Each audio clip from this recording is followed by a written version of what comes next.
20 सितंबर 2024 बेंगलुरु के वैली कवल एरिया में एक अपार्टमेंट है जिसमें महालक्ष्मी नाम की एक औरत रहा करती थी।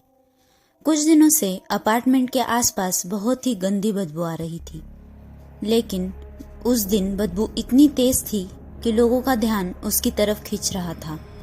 अपार्टमेंट में बाहर से ताला लगा हुआ था, लेकिन जब ओनर को बुलाया गया तब स्पेयर की का यूज करके दरवाजा खोला गया और जब दरवाजा खुला तब बदबू बहुत ही ज्यादा तेज हो गई थी। सभी लोग अंदर चले गए, लेकिन रूम में कहीं पर भी कुछ भी ऐसी चीज नहीं मिली जिसकी इतनी गंदी बदबू हो। लेकिन जब पास में ही पड़े फ्रिज का दरवाजा खोला गया तब मंजर दिल दहला देने वाला था। फ्रिज में एक ह्यूमन बॉडी के छोटे छोटे टुकड़े पड़े हुए थे जिस पर कीड़े भी लगे हुए थे। बॉडी के कुल 59 टुकड़े किए गए थे और ये बॉडी किसी और की नहीं, महालक्ष्मी की थी। लेकिन अब सवाल खड़े होते हैं, आखिर महालक्ष्मी थी कौन और किसी की उससे ऐसी क्या दुश्मनी थी जिसके चलते उसका कत्ल करने के बाद उसके शरीर के इतने सारे टुकड़े किए गए। Welcome to the show Mahalakshmi murder case of Bengaluru. Mahalakshmi एक नेपाली फैमिली से बिलोंग करती थी, लेकिन 35 सालों पहले ही उसकी पूरी फैमिली बेंगलुरु शिफ्ट हो गई थी। महालक्ष्मी के 3 सिबलिंग्स थे और महालक्ष्मी सेकंड डॉटर थी। महालक्ष्मी ने हेमंत दास नामक व्यक्ति से शादी की थी। शादी के बाद दोनों साथ रहने लगे थे।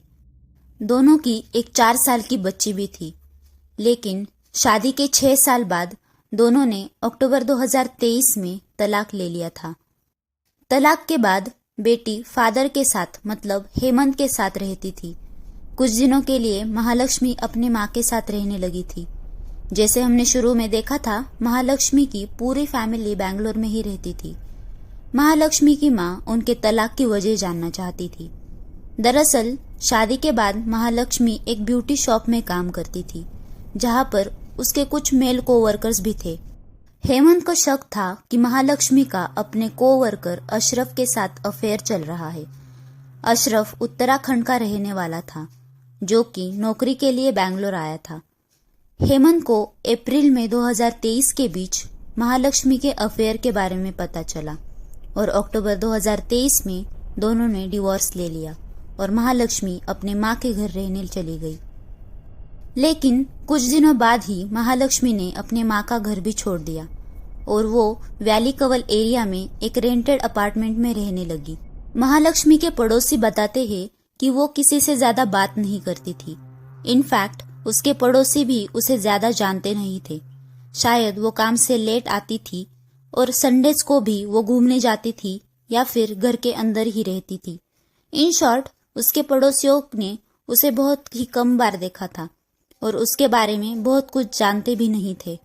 मल्टीपल सोर्सेस से पता चला कि शादी के बाद भी महालक्ष्मी के एक्स्ट्रा मैरिटल अफेयर्स थे और तलाक के बाद भी उसके मल्टीपल लोगों के साथ रिश्ते थे। महालक्ष्मी अपनी फैमिली से या अपने किसी भी रिश्तेदार से ज्यादा टच में नहीं थी, लेकिन सितंबर महीने में उसकी एब्सेंस अब नोटिस होने लगी थी। बहुत दिनों से महालक्ष्मी गायब थी और अब तो उसके अपार्टमेंट से भी गंदी बदबू आने लगी थी।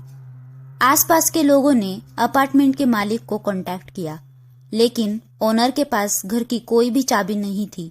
शायद वो ताला महालक्ष्मी का हो। लेकिन जब ओनर ने उसी रात को महालक्ष्मी के दिए इमरजेंसी नंबर पर कॉल किया, तब उसकी माँ ने बताया कि उसके पास एक स्पेयर की है। दूसरे दिन 21 सितंबर को महालक्ष्मी की माँ उसके अपार्टमेंट में गई। ओनर और कुछ पड़ोसी भी इकट्ठा हो गए। सब ने मिलकर घर का दरवाजा खोला और एक एक कर सब अंदर चले गए। अब बदबू और स्ट्रांग हो चुकी थी। कुछ लोग बदबू सहन नहीं कर पाए और दरवाजे से ही वापस लौट गए, लेकिन महालक्ष्मी की माँ, बहन और ओनर अंदर चले गए। उसकी बहन सबसे पहले बाथरूम की तरफ गई, लेकिन वहां पर भी कुछ ऐसा नहीं दिखा। पूरे कमरे में एक गद्दा, कुछ चादरें और कुछ कपड़े बिखरे हुए थे, लेकिन कुछ भी ऐसा नजर नहीं आ रहा था जिसकी इतनी गंदी बदबू हो। महालक्ष्मी की माँ किचन की तरफ बढ़ी और उसकी नजर फ्रिज पर पड़ी और बदबू भी तेज हो रही थी। फ्रिज के बाहर खून के कुछ छींटे पड़े हुए थे। डरते हुए महालक्ष्मी की मां ने फ्रिज का दरवाजा खोला और वो सुन्न हो गई, क्योंकि फ्रिज में उसने अपनी ही बेटी का कटा हुआ सर देखा। जल्द ही पुलिस को इन्फॉर्म किया गया। फॉरेंसिक टीम्स भी बुलाई गई। कमरे की हालत देखकर लग रहा था कि खून के धब्बे काफी पुराने थे। वहीं पर एक 175 लीटर का फ्रिज था जिसमें कुल 59 बॉडी पार्ट्स मिले। फॉरेंसिक रिपोर्ट्स के मुताबिक महालक्ष्मी की मौत 19 दिनों पहले ही हो चुकी थी और यही वजह थी उसके बॉडी पार्ट्स पर कीड़े लगे हुए थे। जिस तरीके से महालक्ष्मी का कत्ल हुआ था, ऐसा लग रहा था मानो खूनी बहुत ही ज्यादा अग्रेसिव इंसान होगा। पुलिस ने इन्वेस्टिगेशन स्टार्ट की और शक के घेरे में सबसे पहला नाम आया हेमंत दास का। हेमंत महालक्ष्मी का एक्स हस्बैंड था, लेकिन जब छानबीन हुई तब पुलिस को पता चला कि महालक्ष्मी के डेथ के एस्टिमेटेड डेट पर, जो कि फॉरेंसिक रिपोर्ट में बताई गई थी, उन दिनों हेमंत महालक्ष्मी से मिला ही नहीं था। आसपास के सीसीटीवी फुटेजेस में भी हेमंत को नहीं देखा गया, लेकिन हेमंत ने पुलिस को महालक्ष्मी के बॉयफ्रेंड अशरफ के बारे में बताया। अब पुलिस ने अशरफ को उठाया। श्रद्धा आफताब केस के बाद अशरफ पर सबका शक चला गया। पूछताछ करने पर अशरफ ने बताया कि वो बहुत समय पहले ही महालक्ष्मी से अलग हो गया था और अशरफ के खिलाफ भी कोई पुख्ता सबूत पुलिस के पास नहीं था। हेमंत और अशरफ के बाद अब पुलिस क्लूलेस थी।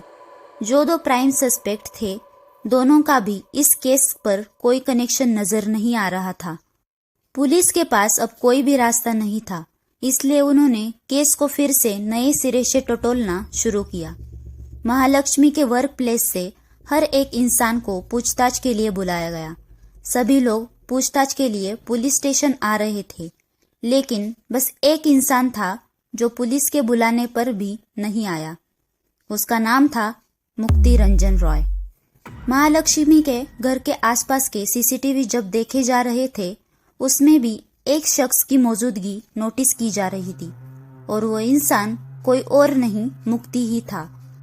पुलिस ने बिना वक्त जाया किए मुक्ति को ढूंढना शुरू किया, पर मुक्ति नहीं मिला।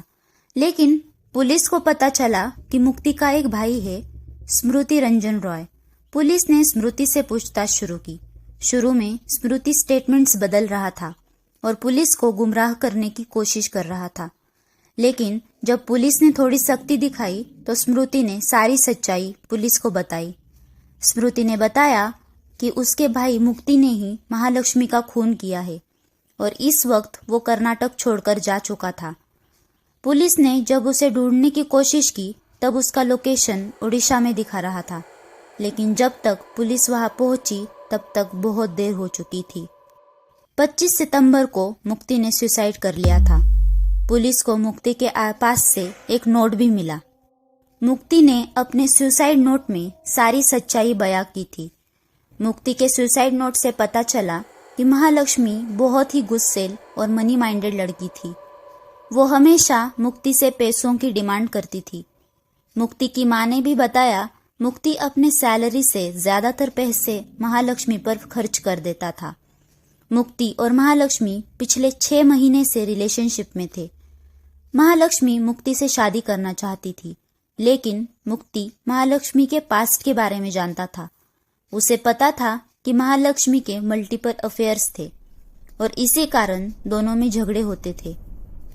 सुसाइड नोट के अकॉर्डिंग 3 सितंबर को भी दोनों के बीच झगड़ा हुआ था और मामला मारपीट तक पहुंच गया। गुस्से में मुक्ति के हाथों महालक्ष्मी का कत्ल हुआ, लेकिन जब मुक्ति का गुस्सा शांत हुआ तब उसे अपनी गलती का एहसास हुआ। उसने रात महालक्ष्मी के डेड बॉडी के पास बैठकर बिताई, लेकिन सुबह होते ही उसने महालक्ष्मी की बॉडी को ठिकाने लगाने के लिए धारदार चाकू से उसके बॉडी के टुकड़े कर दिए और उसे फ्रिज में ठूस दिया। उसके बाद स्मृति के पास जाकर मुक्ति ने अपना सारा गुनाह कबूल किया। बाद में वो वहां से चला गया और गिल्ट में आकर खुदकुशी कर ली।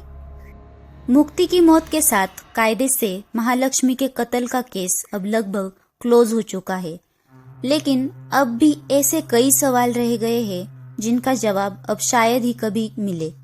जैसे कि महालक्ष्मी की लाश के टुकड़े करने के लिए जिस हथियार का इस्तेमाल हुआ था वो भी पुलिस बरामद नहीं कर पाई है। इसके अलावा कत्ल में मुक्ति की मदद किसी और ने की भी हो तब शायद उसका नाम भी अब बाहर नहीं आ सकता। महालक्ष्मी और मुक्ति के रिश्ते झगड़े का अगर कोई और पहलू भी होगा तो वो अब सामने आना नामुमकिन है, क्योंकि इस कहानी या कत्ल के बस दो ही किरदार थे, एक महालक्ष्मी और दूसरा मुक्ति रंजन रॉय, और दोनों भी अब इस दुनिया में नहीं है।